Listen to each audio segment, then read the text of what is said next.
حضرت عبداللہ ابن عمر رضی اللہ تعالیٰ عنہ حضرت عمر کے صاحبزادے مکہ مکرمہ میں ان کی قبر ہے۔ میں نے جب انہیں پڑھا تو مجھے ان سے بڑا پیار ہو گیا،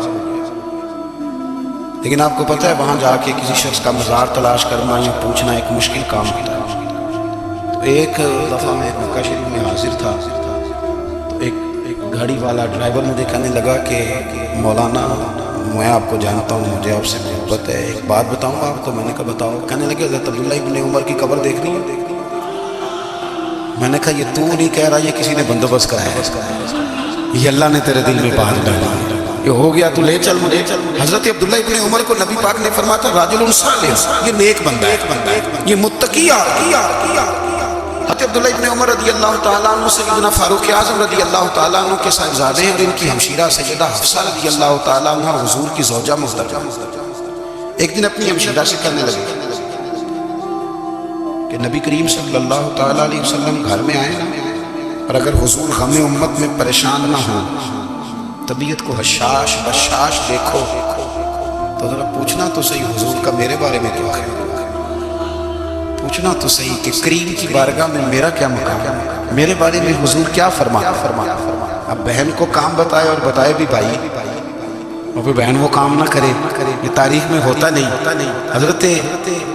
عمر فاروق رضی اللہ تعالیٰ عنہ کی صاحبزادی ام المومنین رضی اللہ تعالیٰ عنہ فرماتی ہیں کہ میں تو بس منتظر تھی، انہوں نے تو کہا تھا نا کہ اگر تم حشاش بشاش دیکھو تو بات کرنا،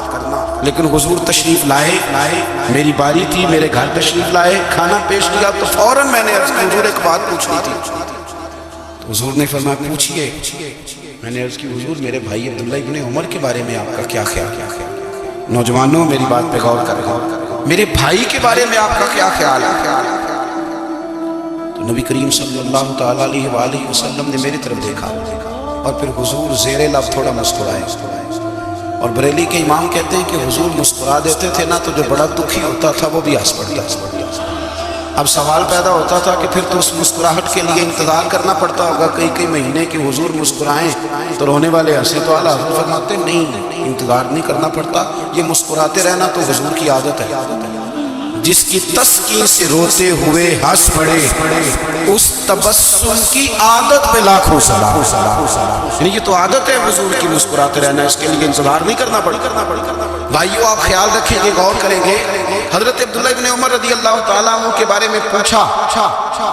تو سیدہ فرماتی ہیں کہ نبی کریم صلی اللہ تعالیٰ علیہ وسلم نے زیر لب مسکرائے اور فرمایا حفصہ تیرا بھائی ہے تو اچھا، لیکن میں نے سنا ہے کہ عشاء کی نماز پڑھتا ہے تو فجر تک سویا ہی رہتا ہے۔ او نوجوانوں، 10 بجے تک سونے کی بات نہیں، 9 بجے تک سونے کی بات نہیں، 11 بجے اٹھنے کی بات نہیں۔ حضور فرمانے لگے میں نے سنا ہے کہ عشاء کی نماز پڑھ کے سو جاتا ہے اور فجر تک سویا ہی رہتا ہے، اسے چاہیے کہ تہجد کے وقت اٹھا کرے، اللہ کی بارگاہ میں حاضر ہوا کرے، آہوزاری کرے، سجدے کرے، عبادت کرے، اٹھتا ہے اور فجر میں جا کے اٹھتا ہے۔ حضرت جناب حفصہ رضی اللہ تعالیٰ عنہ کہتی ہے میں نے جناب عبداللہ ابن عمر کو پیغام دیا اور میں نے کہا میرے جوان بھائی سن۔ نبی پاک نے فرمایا ہے تو اچھا پر تہجد میں نہیں اٹھتا، نفل نہیں پڑھتا۔ او میری ملت کے جوانوں، مزہ نہیں آ جاتا جب ساری دنیا سوئی ہو، ساری دنیا اور بستر بھی گرم ہو اور نیند بھی پورا غلبہ کر رہی ہو، اور اچانک گھنٹی بجے دماغ میں، آنکھ کھلے، گھڑی پہ نظر پڑے، 3:30 4 بجے کا پیغام گھڑی بتائے، اور کوئی چڑھتی جوانی والا اٹھ کے وضو کرے، اور جب وہ مصلی کھول کے بچھائے تو مدینے والے محبوب کہتے ہیں کہ ہر نماز پہ رب ثواب دیتا ہے، اور جو اٹھ کے تہجد کی نماز پڑھے اسے دیکھ کے تو رب مسکراتا ہے، جو اس کی شان کے لائق ہے، جو اس کی شان کے لائق ہے، وہ مسکراتا ہے، خوش ہوتا ہے کہ میرا بندہ تہجد میں اٹھ گیا، وہ مسکراتا ہے۔ کاش ہماری صبح کبھی اپنے مالک کے نام ہو گیا، کاش کے صبح حضرت ابو الحسن رحمۃ اللہ تعالیٰ علیہ حضرت معاذ ابن جبل رضی اللہ تعالیٰ عنہ کے پاس بیٹھا کرتے تھے، فرماتے ہیں ان سے جو پیار بڑھا تو پھر میرا مصلی سے بھی بڑھے۔ تابعین فرماتے ہیں صحابی رسول سے محبت ہوئی تو ذکر سے بھی ہو گئی۔ پھر درود شریف سے بھی ہو گئے، محبت ان سے بڑھی تو پھر اللہ نے مسجد کا پیار بھی بڑھا دیا۔ آپ فرماتے ہیں کہ میری ہر وقت طبیعت چاہتی تھی کہ بس اللہ اللہ کرو، بس اللہ اللہ کرو، بس نہ میں ذرا تھوڑی جان چھڑاؤں لوگوں سے، 10 منٹ ملے تو میں کچھ 4 نفل پڑھ لوں، میں تھوڑا سا نہ بچوں لوگوں سے، اور مجھے تسبیح ملے تو میں نہ کچھ 400-500 دفعہ استغفار پڑھوں، سبحان اللہ الحمدللہ اللہ اکبر لا حول ولا قوت الا باللہ، میں نہ تسبیحات پڑھوں۔ فرماتے ہیں کہ بچے تھے گھر میں 6 سال، غربت تھی، کام ملتا کوئی نہیں تھا، اور میں کام چور نہیں تھا، کام ڈھونڈتا تھا، پر اللہ کی قدرت کے کام نہیں ملتا تھا۔ فرماتے ہیں کہ میں نے ایک دن اپنی اہلیہ سے کہا کہ آج میں پھر جاتا ہوں کام ڈھونڈنے، تو میری بیوی بڑی فرما بردار تھی، پر اس دن نہ غربت کے ہاتھوں تنگ آ کے کہنے لگی آج نانا کوئی تو چیز لے کے آیا، تو مجھ سے بچوں کی بھوک نہیں دیکھی جاتی، سب روزاں دا روگ محمد جس دا نام غریبی، کنڈ بلا کے لگ جاندے نہیں دوست یار قریبی، آج نہ کچھ لے کے آیا تو میں بچے لے کے چلی جاؤں۔ شیخ فرماتے ہیں کہ میں بڑا پریشان گھر سے نکلا کر میں نے صبح سے لے کے زور تک کام ڈھونڈا، کام ملا کوئی نہیں، تو میرے دل میں خیال آیا چلو کام نہیں ملتا تو اللہ اللہ تو کرے گا، چلو بندوں کی مزدوری نہیں ملتی تو رب کریم کی عبادت ہی کرتے ہیں۔ فرماتے ہیں کہ میں نے نا فرات کے پانی سے وضو کیا، نہر کے، شدید دھوپ تھی، ساتھ ریت تھی اور ریت تپ رہی تھی، میں نے اپنا رومال وہیں مصلی کے طور پر بچھا لیا، اور فرماتے ہیں کہ زور سے لے کر عصر تک نماز پڑھی، دھوپ بھی پورے زور پہ، پر میرے سجدے کا ذوق بھی پورے زور۔ فرماتے ہیں سورج بھی چمک رہا ہے اور رب کی عبادت کا ذوق بھی پورے زور پہ، میں سجدہ کروں تو پھر میرا اٹھانے کو جی نہ چاہے۔ میرے استاد لکھا کرتے تھے، یہ ان کا شعر ہے، وہ کہا کرتے تھے مجھے سوز دے، مجھے ساز دے، اور مجھے نیم شب کا نیاز دے، دم سجدہ خود کو میں توڑ دوں، مجھے ایسا ذوق نماز دے،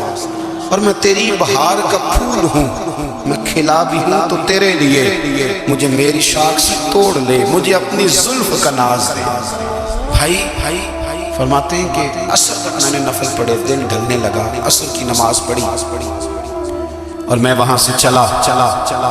اب میں جب نکلنے لگا تو دل میں خیال آیا کہ چھوٹی چھوٹی دیواریں ہیں گھر کی، بغیر کچھ لیے جاؤں گا تو بیوی دور سے دیکھے گی تو شور کرے گی کہ پھر خالی ہاتھ آ گیا۔ کہتے میں نے اپنے اسی رومال میں جس پہ میں نے نماز پڑھی تھی نا، رومال میں کی عقیدہ پنجابی جی صافا، کہتے ہیں اسی میں نا میں نے کچھ ریت بھر لی کہ وہ دور سے دیکھے گی تو سمجھے گی کچھ لے کے آیا، چلو جا کے اسے بتا دوں گا کہ آج پھر مزدوری نہیں ملی۔ کہتے ہیں وہ ریت لے کر جب میں گھر میں گیا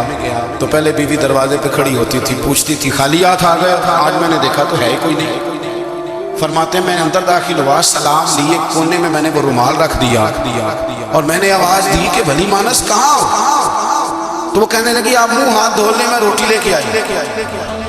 میں نے کہا روٹی کہاں سے آ گئی؟ یہاں تو کئی دنوں کے فاقے، تو کئی دنوں کی غربت ہے، یہاں تو اس گھر میں تو فقیری ہے۔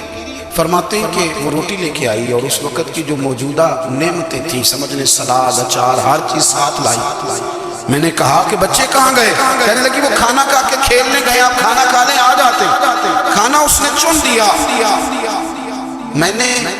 حیرت انگیز لہجے میں ساری نعمتیں اپنے دسترخوان پہ دیکھ کر کے بیوی سے پوچھا یہ کہاں سے آیا کھانا؟ بچوں کو تو نے کہاں سے کھانا کھلایا؟ یہ سارا کچھ کیسا ہے؟ کہنے لگی پتہ نہیں آج آپ کس کریم کی مزدوری کرنے چلے گئے تھے، پتہ نہیں کس کریم کی، میرے گھر میں تو اتنی نعمتیں آئی ہیں کہ مجھ سے سنبھالی نہیں جا رہی، اتنا اناج ہے، اتنا گندم ہے، کس کریم کے دروازے آج چلے گئے تھے؟ یہ کہتے کہتے وہ اٹھی اور اٹھ کر کے کہنے لگی پہلے بڑا کچھ آیا تھا، اب کیا لے آیا؟ اور جا کر کے نا اس نے وہ ریت والا رومال کھولا، کہنے لگے میں تو لے کے آیا تھا ریت، تو میرے رب نے اسے بھی سونے اور ہیرے بنا دیا تھا۔